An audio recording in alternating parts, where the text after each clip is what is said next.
ऊर्जा को एक दिशा में लगाते हैं तब असंभव भी संभव हो जाता है। दोस्तों, आगे स्वामी जी की 3 कहानियों में हम देखेंगे कि सभी जगह से ध्यान हटाकर कैसे एक काम में लगाया जाता है। पहली कहानी। स्वामी जी एक पार्क में आराम कर रहे थे। वहां उन्होंने एक लड़के को देखा जो एक खाली पेज पर कठिन श्लोक लिखने की कोशिश कर रहा था, लेकिन गलतियों के कारण बार बार पेज फाड़ रहा था और हर बार नए पेज से शुरू कर रहा था। कुछ समय बाद लड़के का ध्यान स्वामी जी पर गया तो लड़का तुरंत उनके पास गया और प्रणाम करके कहा, स्वामी जी, मैं पिछले 3 घंटे से इस श्लोक को सही से लिखने की कोशिश कर रहा हूं, लेकिन हर बार कोई ना कोई गलती हो जाती है जिससे मुझे शुरू से शुरुआत करनी पड़ती है।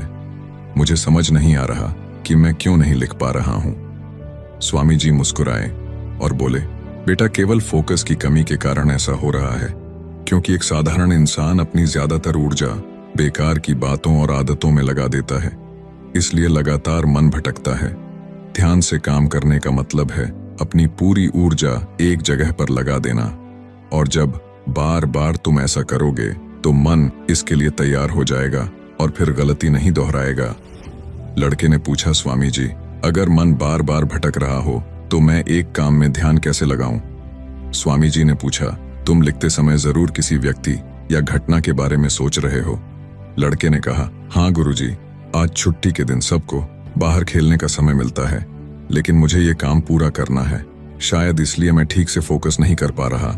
स्वामी जी ने कहा, ठीक है, अब इन सरल तरीकों को समझो, फिर तुम अपने काम को मन लगाकर कर सकोगे। लगातार गहरी सांस लो। स्वामी जी ने कहा, जब भी तुम्हारा मन भटके तो 5 गहरी सांसें लो और अपना ध्यान काम और खेल दोनों से हटाकर अपनी सांसों पर लेकर आओ। जितना तुम अपनी सांसों को देखोगे उतना ही तुम्हारा मन शांत होने लगेगा। काम को महसूस करो। जब तुम लिख रहे हो तब सब कुछ बारीकी से महसूस करो, जैसे पेन तुम्हारे हाथ को छू रही है, और लिखते समय जो आवाज हो रही है उसे भी ध्यान से सुनो। जब तुम सभी चीजों पर बारीकी से गौर करोगे तो ध्यान भटकना कम हो जाएगा और तुम्हारा मन और शरीर केवल एक काम में लगा रहेगा। तुम्हारा ध्यान काम पर इतना केंद्रित हो जाएगा कि तुम्हें समय का पता भी नहीं चलेगा। जब लड़के ने स्वामी जी की बात मानी और गहरी सांसें लेते हुए फिर से लिखना शुरू किया तो उसने पाया कि अब उसकी गलतियां कम हो रही थीं और उसका काम भी जल्दी पूरा हो गया। उसने स्वामी जी को धन्यवाद कहा। इस पर स्वामी जी ने